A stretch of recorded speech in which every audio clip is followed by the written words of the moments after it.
एक गांव था जिसका नाम खुशहालपुर था। इस गांव में दो किसान दीपक और संजय अपनी अपनी जमीन पर खेती करते थे। उनकी जमीनें बिल्कुल सटी हुई थीं और इन दोनों खेतों के बीच में एक पुरानी पत्थरों की बनी हुई छोटी सी मेड़ बाउंड्री थी। दीपक स्वभाव से मेहनती था, पर थोड़ा शक करने वाला था। संजय सीधा और शांत था, पर अपनी जमीन को लेकर बहुत पक्का था। एक साल जोरदार बारिश हुई। बारिश के कारण जमीन की मिट्टी बह गई और दोनों खेतों के बीच की पुरानी पत्थर की मेड़ जगह जगह से हिल गई और कई जगह से मिट्टी में दब गई। बारिश थमने के बाद जब दीपक ने अपने खेत की जुताई शुरू की, तो उसने जानबूझकर अपनी मेड़ को थोड़ा आगे बढ़ाकर हल चला दिया। उसने सोचा कि संजय ध्यान नहीं देगा। जब संजय ने जुताई शुरू की, तो उसे लगा कि उसकी जमीन का एक छोटा सा हिस्सा गायब है। उसने ध्यान से देखा और समझा कि दीपक ने मेड़ को आगे खिसका दिया है। संजय बिना गुस्सा किए दीपक के पास गया और शांत आवाज में पूछा, दीपक भाई, लगता है बारिश के कारण अपनी मेड़ की जगह बदल गई है। मेरी तरफ की जमीन थोड़ी कम लग रही है। दीपक, जो अपनी चोरी को छिपाना चाहता था, आवाज ऊंची करके बोला, कैसी बात करते हो संजय? मैंने मेड़ को नहीं छुआ है। ये जमीन हमेशा से मेरी ही है। तुम फालतू में झगड़ा बढ़ा रहे हो। इस बात को लेकर दोनों के बीच लड़ाई होने लगी।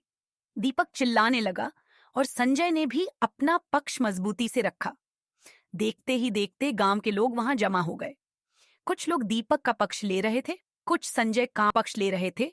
इस तरह से मामला गर्म हो गया और ये बात गांव के मुखिया तक पहुंच गई। पंचायत में दोनों ने अपनी अपनी दलीलें दी।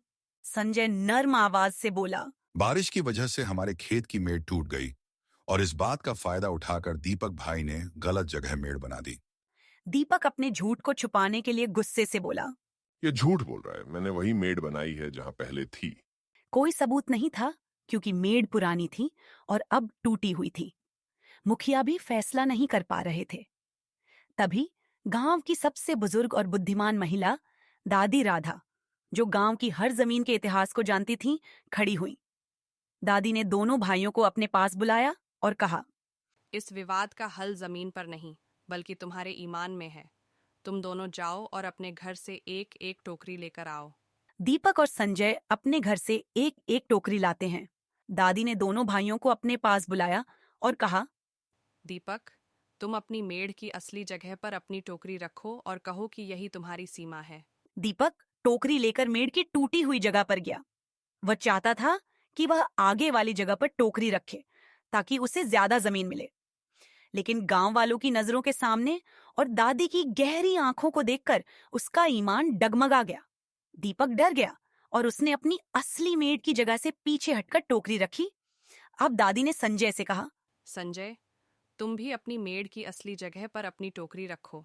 संजय ने बिना किसी लालच या डर के उस जगह पर टोकरी रखी जहां उन्हें पता था कि मेड़ असल में थी। यह जगह ठीक उस जगह से सटी हुई थी जहां दीपक ने पहले हल चलाया था। जब दोनों की टोकरी की जगह को मापा गया, तो सबने देखा कि दीपक ने लालच में आकर पहले जानबूझकर मेड़ को आगे बढ़ाया था, पर टोकरी रखते समय ईमान के डर से वह पीछे हट गया। संजय की टोकरी की जगह ने सच्चाई साबित कर दी। दीपक को अपनी गलती का एहसास हुआ।